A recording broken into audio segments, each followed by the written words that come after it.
അപ്പോൾ അത് പരീക്ഷണത്തോടൊപ്പം ഒരു ഒരു പ്രതീക്ഷ, ഒരു പ്രതീക്ഷയെ മുൻനിർത്തിക്കൊണ്ടുള്ള ക്ഷമയാണ് സത്യത്തിൽ ഈ വിശ്വാസം എന്ന് പറയുന്നത്. ജീവൻ എന്ന് പറയുന്ന ഒരു ദൈവത്തിൻ്റെ സൃഷ്ടിയാണല്ലോ. ആ ജീവൻ എടുക്കാനുള്ള അധികാരം, അത് നമ്മുടെ ജീവനാണെങ്കിലും വേറൊരാളുടെ ജീവനാണെങ്കിലും അത് എടുക്കാനുള്ള അധികാരം അത് ആരാണോ ആ ജീവിതത്തെ സൃഷ്ടിച്ചത്, ആ ജീവനെ സൃഷ്ടിച്ചത്, ആ ദൈവത്തിന് മാത്രമേ ആ ജീവനെ തിരിച്ചെടുക്കാനുള്ള അധികാരമുള്ളൂ എന്നുള്ളതാണ്. പരീക്ഷണങ്ങളിൽ അതിജീവിക്കാനുമൊക്കെയുള്ള മനസ്സാണല്ലോ സത്യത്തിൽ ആത്മീയതയിലൂടെ ലഭിക്കേണ്ടത്. അത് ആത്മീയതയിലൂടെ കിട്ടുന്നില്ലെങ്കിൽ ആത്മീയതയ്ക്ക് പ്രത്യേകിച്ച് ഗുണമൊന്നുമില്ല എന്ന് പറയേണ്ടി വരും. ഇരിക്കുന്ന ആളുകളല്ലേ. അപ്പോൾ ദൈവം എന്ന് പറയുന്ന ദൈവത്തിൻ്റെ ആസ്തിക്യത്തിൽ നമ്മൾ വിശ്വസിക്കുന്നുണ്ട്.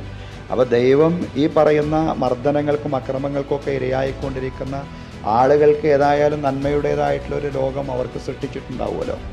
അതൊരു നീതിയുടെ അനിവാര്യ താല്പര്യമാണല്ലോ.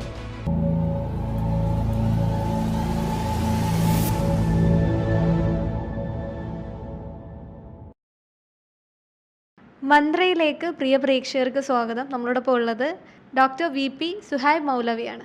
നമസ്കാരം. ഞാൻ ഒരുപാട് ഇങ്ങനെ സംസാരിക്കുന്ന കേട്ടിട്ടുണ്ട്. അതോടൊപ്പം തന്നെ എനിക്ക് തോന്നുന്നു കേരളത്തിലുള്ള ആളുകൾക്ക് ഈ ഒരു മുഖം പരിചിതമാവുന്നത് ആറ്റുകാൽ പൊങ്കാലയായിരിക്കും. ഈ ഒരു അവസാന ഒരു ടൈമിൽ ആറ്റുകാൽ പൊങ്കാലയിൽ ഇപ്പോൾ നബിയെ പറ്റി ആലോചിക്കുമ്പോഴാണെങ്കിൽ പലപ്പോഴും ചിന്തിക്കുന്നൊരു കാര്യമാണ് നബി ചെയ്തിട്ടുള്ള അല്ലെങ്കിൽ ആ ഒരു വിശ്വാസത്തിൻ്റെ ഒരു പ്രതീകം, അടിയുറച്ച വിശ്വാസം, അതാണ് നബി എന്ന് പറയുന്നത്. അതിപ്പോൾ ഏത് മതത്തിലാണെങ്കിലും അങ്ങനെയൊരു പുരുഷൻ കാണും. അടിയുറച്ച വിശ്വാസത്തിന് പ്രതീകമായിട്ടുള്ള ഇപ്പോൾ നമ്മുടെ ഹൈന്ദവ വിശ്വാസം എടുക്കുകയാണെങ്കിൽ ഈ മഹാബലിയെ ചവിട്ടിത്താഴ്ത്തുന്നില്ലേ. അപ്പോൾ അതുപോലെ തന്നെ മഹാബലി ഭയങ്കര വിശ്വാസമായിരുന്നു. എൻ്റെ വാമനനാണ് വരുന്നത്, അങ്ങനെ ചവിട്ടിത്താഴ്ത്തുമ്പോഴും ഒരു അടിയുറച്ച വിശ്വാസം. ഇപ്പോൾ യേശു ആണെങ്കിൽ യേശുവിനും ഉണ്ടായിരുന്നു. അത്രയധികം വേദനകൾ സഹിക്കുമ്പോഴും അതിലൊന്നും ഒരു നീരസം ഉണ്ടാവുന്നില്ല. എനിക്കുണ്ടാവുന്ന വേദനകൾ അങ്ങനെ ഒരാൾ എന്നെ കല്ലെറിയുമ്പോഴാണെങ്കിലും ഇവർക്കാർക്കും അങ്ങനെ ഒരു നീരസം ഉണ്ടാവുന്നില്ല. ഇപ്പോൾ നമ്മൾ സംസാരിക്കുന്ന സമയത്ത് തന്നെ മൗലവി പറയുന്നുണ്ടായിരുന്നു, ഒരു ക്ഷേത്രത്തിൽ പോയി വന്നതാണ്. അപ്പോൾ ഈ മതസൗഹാർദ്ദം, അതോടൊപ്പം തന്നെ ഇങ്ങനെ ഒരുപാട് ഞാൻ കേട്ടത് വെച്ചിട്ട് എല്ലാം മതപരമായിട്ടുള്ള പണ്ഡിതങ്ങൾ അതൊക്കെ വായിച്ചിട്ടുള്ള ഒരാൾ തന്നെയാണ്. ഈ ഹൈന്ദവ വിശ്വാസം എടുത്ത് നോക്കുമ്പോൾ നബിയെ പോലെ അല്ലെങ്കിൽ ആ കഥകളിൽ റിലേറ്റ് ചെയ്യാൻ പറ്റുന്നത് ഏതാണ്? എനിക്ക് ഈ ഖഡോൽ ഖജരെ അങ്ങനെയൊക്കെ തോന്നിയിട്ടുണ്ട്. ഈ പുരാണ കഥകളുമായി ബന്ധപ്പെട്ട് ഇപ്പം നബിയുടെ മകനെ ഒരു ബലിക്കായി അർപ്പിക്കുന്നുണ്ടല്ലോ, വിശ്വാസത്തിന്, അല്ലെങ്കിൽ ബലി ചെയ്തോളൂ. അതെ, ഇബ്രാഹിമിനെ. അപ്പോൾ അതുപോലെ തന്നെ ഈ ഖഡോൽ ഖജന, ആ ഒരു പുരാണ കഥയിൽ ഞാൻ കണ്ടിട്ടുണ്ട്. ഖഡോൽ ഖജന് മരണം സംഭവിക്കുന്നുണ്ടായിരുന്നു ഒരു യുദ്ധത്തിൽ. അപ്പോൾ ആ ഒരു പിതാവിൻ്റെ അല്ലെങ്കിൽ അവിടെയും ഒരു വിശ്വാസത്തിൽ ഞാൻ കാണുന്നുണ്ട്, ശ്രീകൃഷ്ണനെ വിശ്വസിക്കുന്നുണ്ട്. അപ്പോൾ ഇങ്ങനെ എനിക്ക് ആ കഥയുമായി ബന്ധപ്പെട്ട് ഇത് കേട്ടപ്പോൾ അങ്ങനെ റിലേറ്റ് ചെയ്യാൻ തോന്നി. മൗലവി ഒന്ന് പറഞ്ഞുതരൂ, എങ്ങനെയാണ് ഇതെല്ലാം ഒരുപോലെ ആവുന്നത് ഈ മതവിശ്വാസങ്ങൾ? അതായത് ഇത് ശരിക്കും പറഞ്ഞാലേ മതവിശ്വാസങ്ങൾ ഒരുപോലെയാണെന്ന് പറഞ്ഞാൽ ഈ സത്യം പറഞ്ഞാൽ ഈ ചരിത്രമൊക്കെ എല്ലാ ഗ്രന്ഥങ്ങളിലുള്ള സംഭവമാണ്. അപ്പോൾ ഈ എന്താണ് നമ്മുടെ ഇബ്രാഹിം നബീൻ്റെ ചരിത്രം എന്ന് പറയുന്നത്, ഈ ഇബ്രാഹിം നബി തന്നെ മൊത്തത്തിൽ മുസ്ലിങ്ങളുടെ മാത്രം ഒരു ആദരിക്കപ്പെടുന്ന ഒരു പ്രവാചകനല്ലല്ലോ. ഇബ്രാഹിം പാരമ്പര്യത്തിലേക്കാണ് സത്യത്തിൽ ഈ പറയുന്ന ജൂതമതം, ക്രൈസ്തവ മതം എല്ലാം ചേരുന്ന ഇബ്രാഹിം പാരമ്പര്യത്തിലേക്കാണ്. അവർ അബ്രഹാം എന്നാണ് വിളിക്കുന്നത്. അബ്രഹാം എന്നാണ് വിളിക്കുന്നത്. അപ്പോൾ ഈ പറയുന്ന ബലിയുടെ ചരിത്രം അവിടെയും പറയുന്നുണ്ട്. പക്ഷെ അത് ഇസ്മായിലാണോ ഇസ്ഹാക്കാണോ എന്നുള്ള അഭിപ്രായ വ്യത്യാസങ്ങളൊക്കെ അവിടെ ഉണ്ട്. പക്ഷേ എന്നാൽ പോലും ഒരു ബലിയുടെ ചരിത്രം അവിടെയും പറയുന്നുണ്ട്. മറ്റുള്ള ഗ്രന്ഥങ്ങളിലും ഖുർആൻ അല്ലാത്ത ഗ്രന്ഥങ്ങളിലും പറയുന്നുണ്ട്. അപ്പോൾ നമുക്ക് അവിടെ തന്നെ ഈ പറയുന്ന ഈ ചരിത്ര പുരുഷനിൽ തന്നെ ആ പേര് മാറുന്നു എന്നുള്ളതല്ലാതെ, പേരുകൾ മാറുന്നു എന്നുള്ളതല്ലാതെ ആ സംഭവങ്ങളൊക്കെ എല്ലാ മതങ്ങളിലും ഉണ്ട്. ഇപ്പോൾ ഈ സെമറ്റിക് മതങ്ങൾ എന്ന് പറയുമ്പോൾ ഈ ചരിത്രങ്ങളൊക്കെ ഏകദേശമൊക്കെ ചെറിയ ചെറിയ ആളുകളുടെ പേരുകളിലെ മാറ്റങ്ങളേ ഉള്ളൂ. ഈ ചരിത്രം ആരുമായി ബന്ധപ്പെട്ടാണ് വരുന്നതെന്ന് പറയുമ്പോൾ ചിലപ്പോൾ ഒരു മതത്തിൽ ഒരു പ്രവാചകരുമായിട്ട് ബന്ധപ്പെട്ട് പറയുമ്പോൾ വേറൊരു മതത്തിൽ വേറൊരു പ്രവാചകനിലേക്ക് ചേർത്തിക്കൊണ്ടത് പറയുന്ന, പക്ഷേ ചരിത്ര സംഭവം എല്ലാം ഒരുപോലെ ആയിരിക്കും. ഇപ്പോൾ ഇബ്രാഹിം നബിയുമായി ബന്ധപ്പെട്ട ഈ ചരിത്രം, ഈ ബലിയുടെ ചരിത്രം എന്ന് പറയുന്നത് സത്യത്തിൽ ഖുറാനിൽ മാത്രമല്ല ബൈബിളിലടക്കം എല്ലായിടത്തും ഉണ്ട് എന്നുള്ളതാണ് ഈ ബലിയുടെ ചരിത്രം എന്ന് പറയുന്നത്. അപ്പോൾ അങ്ങനെ നോക്കുമ്പോൾ നിങ്ങൾ പറഞ്ഞ മാതിരി തന്നെ എല്ലാ മതങ്ങളിലും ഈ സംഭവമുണ്ട്. അതേസമയം തന്നെ ഇത് നമ്മൾ കൃത്യമായിട്ട് മനസ്സിലാക്കണം. പ്രത്യേകിച്ചും ഈ കാലഘട്ടത്തിൽ എന്നല്ല എന്നും ഇതാണ് ഈ പുത്രബലി അല്ലെങ്കിൽ നരബലി എന്നൊന്നൊരു സംഭവമൊന്നും ഈ വിശ്വാസത്തിൻ്റെ ഭാഗമായിട്ടില്ല. ഇതൊരു പരീക്ഷണമാണ്. അപ്പോൾ പരീക്ഷണമാണ് എന്ന് പറഞ്ഞു കഴിഞ്ഞാൽ അപ്പോൾ ചില ആൾക്കാർ ചോദിക്കും, എങ്കിൽ പിന്നെ ദൈവത്തിന് ഇതൊക്കെ നേരത്തെ അറിയാമായിരുന്നില്ലേ എന്ന് ചോദിക്കും. ദൈവത്തിനത് അറിയാം, പക്ഷേ ഈ ഇബ്രാഹിം അദ്ദേഹത്തിലൂടെ തെളിയിക്കുകയാണ്. ഇബ്രാഹിം എന്ന് പറയുന്നത് ഇതിലൊക്കെ വിജയിച്ചു മുന്നേറുമെന്നുള്ള ദൈവത്തിന് അറിയാവുന്ന സംഭവം തന്നെയാണ്. പിന്നെ എന്തിനാ പരീക്ഷിക്കുന്നത് എന്ന് ചോദിച്ചാൽ ഇബ്രാഹിമിലൂടെ സ്വയം അത് തെളിയിക്കുകയാണ്. അങ്ങനെയൊരു അവസരത്തിലൂടെ ഇബ്രാഹിം ലോകത്തിൻ്റെ മാതൃകയായിട്ട് മാറുകയാണ്. അപ്പം അങ്ങനെ ഒരു ദൈവം എന്ത് കൽപ്പിച്ചാലും ഇബ്രാഹിം അനുസരിക്കും എന്നുള്ളത് ദൈവത്തിനറിയാം, അള്ളാഹുവിനറിയാം. അങ്ങനെ ഈ ഒരു സംഭവം ഒരു സ്വപ്നദർശനം ഉണ്ടാവുകയാണ്. അപ്പോൾ ഈ ഇസ്മായിലിനെ കുരുന്നു കൊടുക്കലൊന്നും കുരുതി കൊടുക്കലൊന്നും അതിൻ്റെ ഒരു ഉദ്ദേശമല്ല. അങ്ങനെ ഒരു പുത്രബലി എന്ന് പറയുന്നത് യഥാർത്ഥത്തിൽ ദൈവകൽപ്പനയുടെ ഭാഗമായിട്ട് ഉണ്ടാവില്ല. കാരണം ദൈവം എന്ന് പറഞ്ഞാൽ മനുഷ്യനെ ഏറ്റവും അധികം സ്നേഹിക്കുന്ന കരുണാവാരിധിയായ ദൈവമാണ്. അപ്പോൾ പിന്നെ എന്താണെന്ന് ചോദിച്ചാൽ ഈ ഇബ്രാഹിം എങ്ങനെ മികച്ചു നിൽക്കുന്നു, ലോകത്തിന് എങ്ങനെ മാതൃകയാവുന്നു എന്ന് പഠിപ്പിക്കുകയാണ് ഈ സംഭവത്തിലൂടെ. ദൈവത്തെ എത്രമാത്രം ഇബ്രാഹിം സ്നേഹിക്കുന്നു എന്ന ആ പരീക്ഷണത്തിലൂടെ പഠിപ്പിക്കുകയാണ് ചെയ്യുന്നത്. ആ രീതിയിലാണ് നമ്മൾ ആ വിഷയത്തേക്ക് വിലയിരുത്തേണ്ടത്. തീർച്ചയായും. അതോടൊപ്പം തന്നെ ഈ പരീക്ഷണങ്ങളും വിശ്വാസങ്ങളും ശരിക്കും എങ്ങനെയാണ് റിലേറ്റ് ചെയ്തിരിക്കുന്നത്? ഇപ്പോൾ ഞാനൊരു ദൈവവിശ്വാസിയാണ്.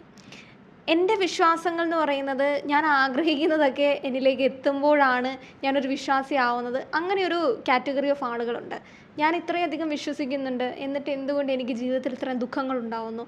പക്ഷേ ഈ മതഗ്രന്ഥങ്ങളൊക്കെ വായിക്കുന്ന സമയത്ത് ഈ ചരിത്ര പുരുഷന്മാരെല്ലാം നിരവധി പരീക്ഷണങ്ങളിലൂടെ കടന്നു പോകുന്നുണ്ട്. അതിപ്പോൾ ഈ ഹൈന്ദവ വിശ്വാസം എടുക്കുകയാണെങ്കിൽ തന്നെ സതിയാണ് പാർവതി. പക്ഷേ പാർവതി സതിയാണെന്ന് ശിവന് മനസ്സിലാക്കി കൊടുക്കാൻ നിരവധി പരീക്ഷണങ്ങളിലൂടെ കടന്നു പോകുന്നത് നമ്മൾ കാണുന്നുണ്ട്.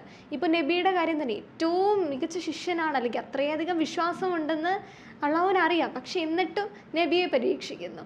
അപ്പം ഈ പരീക്ഷണങ്ങൾ അതെ, അങ്ങനെ യേശുവിനെ പരീക്ഷിക്കുന്നു. നിങ്ങൾ മുഹമ്മദ് നബിയാണോ ഉദ്ദേശിച്ചതെന്ന് എനിക്ക് അറിഞ്ഞൂടാ. ഇബ്രാഹിം നബി, മുഹമ്മദ് നബി, എല്ലാ പ്രവാചകന്മാരും പരീക്ഷണത്തിനിരയായി എന്നുള്ളതാണ്. അപ്പോൾ ഒരു പ്രവാചകൻ്റെ ഒരു വചനം എന്ന് പറയുന്നത് ഇപ്രകാരമാണ്: അഷദ്ദുന്നാസി ബലാഅൻ അൽ അംബിയ സുമ്മല്ലദീന യലൂനഹും സുമ്മല്ലദീന യലൂനഹും എന്നിട്ടൊരു വചനമുണ്ട്. എന്ന് പറഞ്ഞാൽ ജനങ്ങളിൽ ഏറ്റവും അധികം പരീക്ഷണത്തിനിരയായത് പ്രവാചകന്മാരാണ്. എല്ലാ പ്രവാചകന്മാരും, നോഹ് പ്രവാചകൻ മുതൽ നോഹ എന്നാണല്ലോ പറയുന്നത് മറ്റുള്ള ഗ്രന്ഥങ്ങളിൽ, നോഹ് എന്ന് ഖുർആൻ പറയുന്നു. ഈ പ്രവാചകൻ മുതൽ അന്ത്യപ്രവാചകൻ മുഹമ്മദ് നബി സല്ലല്ലാഹു അലൈഹി വസല്ലം വരെയുള്ള എല്ലാ പ്രവാചകന്മാരും പരീക്ഷണത്തിനിരയായി, വ്യത്യസ്തങ്ങളായിട്ടുള്ള പരീക്ഷണത്തിനിരയായി. ഈ പറയുന്ന ജീസസ് ക്രൈസ്റ്റൊക്കെ അതിൻ്റെ ആ പ്രവാചകന്മാരിൽ വരുന്ന, ഇസ്ലാമിക വിശ്വാസപ്രകാരം ആ പ്രവാചകന്മാരിൽ വരുന്ന ഒരു മഹത് വ്യക്തിത്വമാണ്. അപ്പോൾ നമ്മൾ പറഞ്ഞു വന്നത് എല്ലാവരും പരീക്ഷണത്തിനിരയായി, വ്യത്യസ്തങ്ങളായിട്ടുള്ള പരീക്ഷണത്തിന് എല്ലാ പ്രവാചകന്മാരും ഇരയാവുകയും അവർക്കതിലൊക്കെ ഒരു അതിജീവനം പിടിച്ചു നിൽക്കാൻ കഴിഞ്ഞു എന്നുള്ളതാണ്. അപ്പോൾ നമ്മളെ സംബന്ധിച്ചിടത്തോളം ഇപ്പോൾ നമ്മുടെ ആ പ്രവാചകന്മാരുടെ അത്രക്കുള്ള ഒരു ആത്മീയമായ ഫലം നേടിയെടുക്കാൻ സാധിക്കാതെ പോകുമ്പോഴാണ് നമ്മളിങ്ങനെ ഒരു പരീക്ഷണം, നമുക്കൊരു ചെറിയ പരീക്ഷണം ഉണ്ടാവുക, ദൈവം എന്നെ കൈവിട്ടോ എന്നൊക്കെ നമുക്ക് തോന്നുന്നത്. ആ ഒരു എന്താണ് നമ്മുടെ ഒരു മനോബലം, അതിന് വിശ്വാസം എന്ന് പറയും. ആത്മീയ ചിന്ത അനുസരിച്ച് വിശ്വാസം, ഈമാൻ എന്നൊക്കെ പറയും. ആ ഈമാനിൻ്റെ കുറവ് കൊണ്ടാണ് നമുക്കിങ്ങനെ തോന്നുന്നത്, ആ ദൈവം എന്നെ കൈവിട്ടോ, ദൈവം എന്താണ് എനിക്ക് ആ അനുഗ്രഹം നിഷേധിക്കപ്പെട്ടോ, അതല്ലെങ്കിൽ അങ്ങനെ. അത് നമ്മളുടെ ഒരു വിശ്വാസത്തിൻ്റെ ഒരു കുറവ് കൊണ്ടാണ് സംഭവിക്കുന്നത്. പക്ഷേ ആ വിശ്വാസത്തിൻ്റെ കരുത്ത് നമ്മൾ നേടുന്നിടത്തോളം അവർക്ക് കൂടുതൽ കരുത്തുണ്ടായിരുന്നു. ആ പ്രവാചകന്മാർക്കൊക്കെ അവരുടെ വിശ്വാസത്തിന് കൂടുതൽ കരുത്തുണ്ടായിരുന്നു. അതുകൊണ്ട് അവർക്ക് എന്താണ് അതിൽ പിടിച്ചു നിൽക്കാൻ കഴിഞ്ഞു എന്നുള്ള. ഇപ്പോൾ ഈ പറയുന്ന ഈ ഇബ്രാഹിം നബീൻ്റെ ചരിത്രം തന്നെ പറയുമ്പോൾ ഇങ്ങനെ പറയുന്നുണ്ടല്ലോ, ഈ ബലിയുടെ ചരിത്രം മാത്രമല്ല, ഈ ഇബ്രാഹിം നബി അദ്ദേഹത്തിൻ്റെ ഭാര്യ ഹാജറ ബീവി ഹാഗറിനെ മക്കാമണലാരുണ്യത്തിൽ കൊണ്ടുപോയി ആക്കുന്നുണ്ട്. ഹാഗറിനെയും അവരുടെ പുത്രൻ ഇസ്മായിൽ അലൈഹി സ്വലാമയും മക്കാമണലാരുണ്യത്തിൽ കൊണ്ടുപോയി ആക്കുമ്പോൾ ഒരു കയ്യിൽ കുറച്ച് കാരക്കയും കൊടുത്തു, മറ്റേ കയ്യിൽ വെള്ളവും കൊടുത്തു. അങ്ങനെ ഒന്നുമില്ല, മക്കാമണലാരുണ്യത്തിൽ ഇവരെ കൊണ്ടുപോയി ചുറ്റും നോക്കുമ്പോൾ ഒന്നുമില്ല, ഒരു വിജനമായ പ്രദേശം. അപ്പോൾ ഇവർ ചോദിക്കുന്നുണ്ട്, ഈ ചരിത്രം ഇങ്ങനെയാണ് പറയണത്, ഇവർ ചോദിക്കുകയാണ്, അള്ളാഹു ദൈവം തമ്പുരാൻ കൽപ്പിച്ചിട്ടാണോ ഞങ്ങളിവിടെ കൊടുന്നാക്കിയിട്ടുള്ളത്? അപ്പോൾ ഇബ്രാഹിം പ്രവാചകൻ പറഞ്ഞു എന്നാണ്, അതെ, അള്ളാഹു കൽപ്പിച്ചിട്ടാണ് നിങ്ങളവിടെ കൊണ്ടുപോയി ആക്കിയിട്ടുള്ളത്. അപ്പോൾ അവർ പറയാണ് ഇതല്ല യുളയ്യുനല്ല എന്ന് പറഞ്ഞാൽ എങ്കിൽ അള്ളാഹു ഞങ്ങളെ പെരുവഴിയിലാക്കൂല. ഞാൻ അറബി പറയുമ്പോൾ നിങ്ങൾ അത്ഭുതപ്പെടേണ്ട, അതിങ്ങനെ നമ്മൾ പറഞ്ഞിങ്ങനെ ശീലിച്ചതാണ്. എങ്കിൽ നാഥൻ ഞങ്ങളെ പെരുവഴിയിലാക്കൂല, ഞങ്ങളെ ദൈവനിർദ്ദേശപ്രകാരമാണ് ആക്കിയിട്ടുള്ളതെങ്കിൽ നാഥൻ ഞങ്ങളെ പെരുവഴിയിലാക്കൂല എന്നാണ് പറഞ്ഞത്. അപ്പോൾ അതൊരു വിശ്വാസമാണ് അല്ലേ? അത് ദൈവത്തിലുള്ള ഒരു ഉറച്ച വിശ്വാസമാണ്. അപ്പോൾ ദൈവത്തിൻ്റെ നിർദ്ദേശം അനുസരിച്ചാണ്. ഇപ്പോൾ പരീക്ഷണങ്ങൾ ഇങ്ങനെ ഒന്നിന് പിറകെ ഒന്നായിട്ട് വരികയാണ്.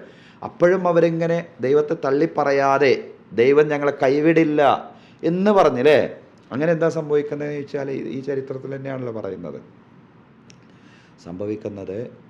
പിന്നെ ഇബ്രാഹിം പ്രവാചകൻ തിരിച്ചുപോയി, അവരുടെ കയ്യിലെ വെള്ളവും തീർന്നു, കാരക്കയും തീർന്നു, കുറേ ആയപ്പോൾ അവരുടെ അമ്മിഞ്ഞപ്പാലും ഇല്ലാതെ കുട്ടിക്ക് കുടിക്കാനൊന്നും ഒന്നുമില്ലാത്തൊരവസ്ഥ വന്നു അല്ലേ. അപ്പോൾ കുട്ടി ഇങ്ങനെ കാലിട്ടടിച്ചുകൊണ്ട് കരയാണ്. അപ്പോഴാണ് സഫാ മർവ കുന്നുകൾക്കിടയിൽ ഈ ഹാഗർ എന്നാണ് പറയുക, ഹാജറ ബീവി എന്ന് ഞങ്ങൾ പറയും, മുസ്ലിങ്ങൾ ഹാജറ ബീവി എന്ന് പറയും, ഹാഗർ എന്ന് പറയുന്നവരെ സംബന്ധിച്ച്.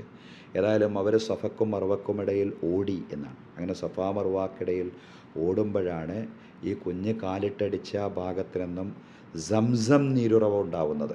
അപ്പോൾ അത് പരീക്ഷണത്തോടൊപ്പം ഒരു പ്രതീക്ഷയെ മുൻനിർത്തിക്കൊണ്ടുള്ള ക്ഷമയാണ് സത്യത്തിൽ ഈ വിശ്വാസം എന്ന് പറയുന്നത്. അത് ക്ഷമയാണ്. ഏത് രീതിയിലുള്ള ക്ഷമ? ഒരു വലിയ പ്രതീക്ഷ, ദൈവം തമ്പുരാൻ്റെ സഹായം അതെവിടെയെങ്കിലുമൊക്കെ വെച്ചുണ്ടാവും, അതെവിടെയെങ്കിലുമൊക്കെ വെച്ച് ലഭിക്കും. അത് ഇന്നല്ലെങ്കിൽ നാളെ, അത് ഈ വർഷമല്ലെങ്കിൽ അടുത്ത വർഷം, അതല്ലെങ്കിൽ എപ്പോഴെങ്കിലും ഒരു ഘട്ടത്തിൽ ദൈവം എന്നെ ഏറ്റെടുത്തിരിക്കും, ദൈവം എന്നെ സഹായിച്ചിരിക്കും. ആ പ്രതീക്ഷ, ക്ഷമയോടുകൂടി ആ ഒരു പ്രതീക്ഷയാണ് യഥാർത്ഥത്തിൽ വിശ്വാസം എന്ന് പറയുന്നത്. തീർച്ചയായും ആ ഒരു പ്രതീക്ഷയ്ക്കപ്പുറത്തേക്കും ഞാൻ ഒരുപാട് ആൾക്കാർ കേട്ടിട്ടുള്ള ഒരു കാര്യം തന്നെയായിരിക്കും, നമുക്ക് നമ്മുടെ ജീവിതം അവസാനിപ്പിക്കാനുള്ള ആ ഒരു അനുവാദം നമുക്ക് തന്നിട്ടില്ല. പക്ഷെ അങ്ങനെ അവസാനിപ്പിക്കുകയാണെങ്കിൽ ദൈവം നമ്മളോട് ചോദ്യം ചോദിക്കുമെന്ന്, അല്ലെങ്കിൽ ദൈവത്തിൻ്റെ ആ ഒരു തലങ്ങളിലേക്ക് നമ്മൾ എത്തിപ്പെടുമ്പോൾ എന്തിനാണ് നീ ഇത് അവസാനിപ്പിച്ചത്, ഇതും ഒരു പരീക്ഷണമായിരുന്നില്ലേ? ജീവിതത്തിലൊരു പ്രശ്നം ഉണ്ടാകുമ്പോഴായിരിക്കുമല്ലോ, നമുക്കിനി പറ്റില്ല എന്ന് തോന്നുന്ന സന്ദർഭങ്ങളിലായിരിക്കുമല്ലോ ജീവിതം അങ്ങ് അവസാനിപ്പിച്ചേക്കാം എന്നൊരു തീരുമാനം എടുക്കുന്നത്. ശരിക്കും അതിനോടൊക്കെ എങ്ങനെയാണ് പ്രതികരിക്കുന്നത്? എല്ലാ മതവിശ്വാസത്തിലും ഞാനത് കേട്ടിട്ടുണ്ട്, ഒരുപോലെ കേട്ടിട്ടുണ്ട്. ഒരു ദൈവങ്ങളും പറയുന്നില്ല നിങ്ങൾക്ക് ജീവിതം അവസാനിപ്പിക്കാനുള്ള അനുവാദമുണ്ടെന്ന്. അതായത് ഈ ജീവൻ എന്ന് പറയുന്ന ഒരു ദൈവത്തിൻ്റെ സൃഷ്ടിയാണല്ലോ. ആ ജീവൻ എടുക്കാനുള്ള അധികാരം, അത് നമ്മുടെ ജീവനാണെങ്കിലും വേറൊരാളുടെ ജീവനാണെങ്കിലും അത് എടുക്കാനുള്ള അധികാരം അത് ആരാണോ ആ ജീവിതത്തെ സൃഷ്ടിച്ചത്, ആ ജീവനെ സൃഷ്ടിച്ചത്, ആ ദൈവത്തിന് മാത്രമേ ആ ജീവനെ തിരിച്ചെടുക്കാനുള്ള അധികാരമുള്ളൂ എന്നുള്ളതാണ്. അപ്പോൾ ഇപ്പോൾ ഇസ്ലാമിക വിശ്വാസം അനുസരിച്ച് എങ്ങനെയാണ് പറയുന്നത്, ഒരാൾ ഭയങ്കര വലിയ പരീക്ഷണത്തിനിരയായി, അതിൽ വലിയ കഠിനമായ രോഗത്തിന് ഇരയായി. അങ്ങനെ ഇരയായാൽ പോലും മരിക്കാൻ വേണ്ടി പ്രാർത്ഥിക്കാൻ പാടില്ല. നിങ്ങളിപ്പോൾ ഈ സ്വജീവനെ നഷ്ടപ്പെടുത്തുന്നതിനെ സംബന്ധിച്ചൊക്കെയാണ് നിങ്ങൾ പറയുന്നത്. പക്ഷേ അതിനപ്പുറത്ത് അതൊരിക്കലും പാടില്ല. അതിനപ്പുറത്ത് മരിക്കാൻ വേണ്ടി പ്രാർത്ഥിക്കാനും പാടില്ല എന്നുള്ളതാണ്. അപ്പോൾ നിങ്ങൾക്ക് നിവൃത്തിയില്ലെങ്കിൽ നിങ്ങൾ എങ്ങനെയാണ് പറയേണ്ടത്? ദൈവമേ, നാഥ, ജീവിതമാണ് ഞങ്ങൾക്ക് നന്മയെങ്കിൽ ജീവിതം ഞങ്ങൾക്ക് പ്രദാനം ചെയ്യണമേ, മരണമാണ് ഞങ്ങൾക്ക് നന്മയെങ്കിൽ മരണം ഞങ്ങൾക്ക് പ്രദാനം. അങ്ങനത്തെ ഒരു ഘട്ടത്തിലെത്തിക്കഴിഞ്ഞാൽ അവിടെ ആ ഒരു ഘട്ടത്തിലെത്തിയാലുള്ള ആ ഒരു പ്രാർത്ഥന ചെയ്യാൻ പറ്റുള്ളൂ. അപ്പോൾ ഭയങ്കര കഠിനമായ രോഗം, ഇനി ജീവിതത്തിലേക്ക് തിരിച്ചു വരുന്നില്ല, അതല്ലെങ്കിൽ ഒരു സ്വസ്ഥതയും അയാൾക്ക് ലഭിക്കുന്നില്ല, അങ്ങനത്തെ വേദനയുള്ള ഭയങ്കര ഒരു ഭീകരമായ രോഗം ഒരാളെ പിടികൂടി. അപ്പോൾ അയാളുടെ ഒരു ബന്ധുവായിട്ടുള്ള ഒരാൾ അയാൾ സുഖപ്പെടാൻ വേണ്ടി പ്രാർത്ഥിക്കണം. ഇനി ആ പ്രാർത്ഥന വല്ലാത്തൊരു ഘട്ടത്തിലേക്ക് അങ്ങനെ പോയി തിരിച്ചു വരാത്തൊരവസ്ഥ ഉണ്ടെങ്കിൽ പോലും അയാൾ പറയേണ്ടത്, അയാൾക്ക് ജീവിതമാണ് ഉത്തമമെങ്കിൽ നീ ജീവിതവും, മരണമാണ് ഉത്തമമെങ്കിൽ നീ മരണവും നൽകണമേ. അതല്ലാതെ അയാളെ ഒരു ദയാവധത്തിനിരയാക്കലോ അതല്ലെങ്കിൽ അയാളെ ഒരു ആത്മഹത്യയിലേക്ക് നയിക്കുന്ന ഒരു വർത്തമാനം പറയലോ ഒന്നും ചെയ്യാൻ പാടില്ല എന്നുള്ളതാണ്. അപ്പോൾ ആ ഒരു രീതിയിൽ, അങ്ങനെയുള്ളൊരു പരീക്ഷണ ഘട്ടത്തിലേക്ക് നമ്മളാരും എത്തിപ്പെടാതിരിക്കട്ടെ എന്ന് പ്രാർത്ഥിക്കാം. ആ ഒരു രീതിയിലാണ് യഥാർത്ഥത്തിൽ ആത്മീയത ആ ഒരു രീതിയിലാണ് അനുശാസിക്കുന്നത്. സോ ജീവനെ എടുക്കുന്ന ഒരു അവസ്ഥ ഉണ്ടാവാൻ പാടില്ല.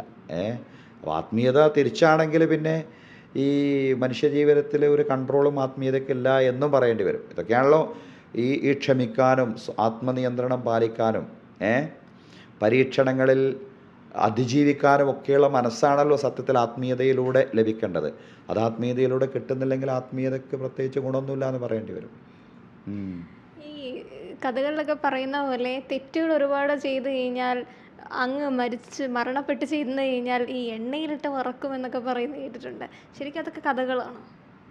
അതൊക്കെ കഥകളാണ്. എണ്ണയിലിട്ട് വറക്കും, അത് എന്താണ് സ്വർഗം നരകം എന്ന് തുടങ്ങിയ കുറേ കാര്യങ്ങളൊക്കെ ഉണ്ട്. അത് എണ്ണയിലിട്ട് വറുക്കുക എന്നൊന്നും അങ്ങനെയൊന്നും അല്ല പറയുന്നത്. സ്വർഗ നരകങ്ങളെ സംബന്ധിച്ചൊക്കെ എല്ലാ മതങ്ങളിലും ഉണ്ട്, എല്ലാ ആത്മീയ ചിന്തകളിലും ഉണ്ട്. അത് ഒക്കെ എല്ലാവർക്കും നമ്മൾ എപ്പോഴും ചർച്ച ചെയ്യുന്ന കാര്യങ്ങളാണല്ലോ. അവരുടെ ദിവസം ഇപ്പോൾ ആൾക്കാരെ കൊണ്ടുപോകും. ഈ ഭയപ്പെടുത്താൻ വേണ്ടി ഇനിയിപ്പം ഭയം ഉണ്ടെങ്കിൽ നമ്മൾ അത്ര തെറ്റുകളിലേക്ക് പോവില്ല. അങ്ങനെ ഒരു വിശ്വാസത്തിൻ്റെ പുറത്താണോ ഇങ്ങനെ ഉണ്ടായിട്ടുള്ളത് എന്ന്? ശരിക്കും ഇത് സ്റ്റോറീസാണ്, കഥകളാണ്. അല്ലാതെ കഥകളല്ല, കേവലം കഥകളല്ല, അതൊക്കെ വിശ്വാസങ്ങളാണ്.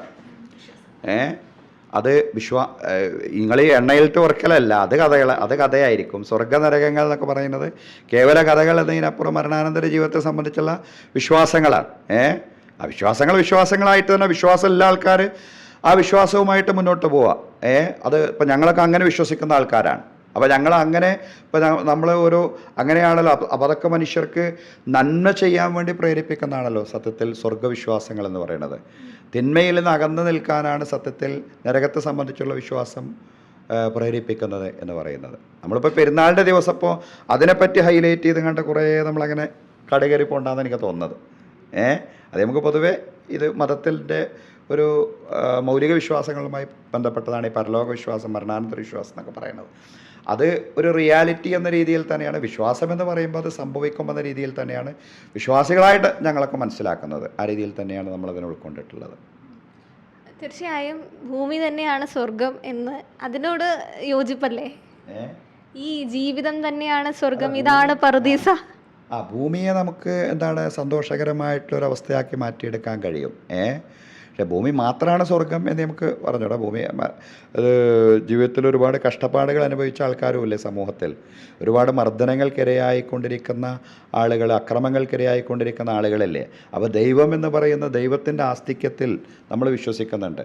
അപ്പോൾ ദൈവം ഈ പറയുന്ന മർദ്ദനങ്ങൾക്കും അക്രമങ്ങൾക്കൊക്കെ ഇരയായിക്കൊണ്ടിരിക്കുന്ന ആളുകൾക്ക് ഏതായാലും നന്മയുടേതായിട്ടുള്ളൊരു ലോകം അവർക്ക് സൃഷ്ടിച്ചിട്ടുണ്ടാവുമല്ലോ. അതൊരു നീതിയുടെ അനിവാര്യ താല്പര്യമാണല്ലോ. കേവലം വിശ്വാസം എന്നതിനപ്പുറത്ത് ദൈവം തമ്പുരാൻ്റെ ആസ്തിക്യം, ആ ദൈവം തമ്പുരാൻ്റെ നീതി, അതിലൊക്കെ ഒരു യാഥാർത്ഥ്യം ഉണ്ടല്ലോ. ആ നീതിയുടെ അനിവാര്യ താല്പര്യം അക്രമങ്ങൾക്കും ഇത് പറയുന്ന വിവേചനങ്ങൾക്കും മർദ്ദനങ്ങൾക്കൊക്കെ ഇരയായ ആളുകളെ സംബന്ധിച്ചിടത്തോളം അവർക്ക് ഒരു നന്മയുടെ ലോകം, അവർക്കും സന്തോഷം ലഭിക്കുന്ന ഒരു ലോകം ഒരുപക്ഷെ ജീവിതത്തിൽ കിട്ടിയിട്ടേ അവർക്ക് ഉണ്ടാവില്ല. അപ്പോൾ അവർക്ക് സന്തോഷം ലഭിക്കുന്നൊരു ലോകം, അതാണ് സ്വർഗം എന്ന് പറയുന്നത്. തീർച്ചയായും എല്ലാവരും അങ്ങനത്തെ ഒരു സ്വർഗത്തിനായി നല്ല പ്രവൃത്തികളും നന്മകളും ചെയ്യട്ടെ, തെറ്റുകളിൽ നിന്ന് മാറി നിൽക്കട്ടെ. വളരെയധികം സന്തോഷം.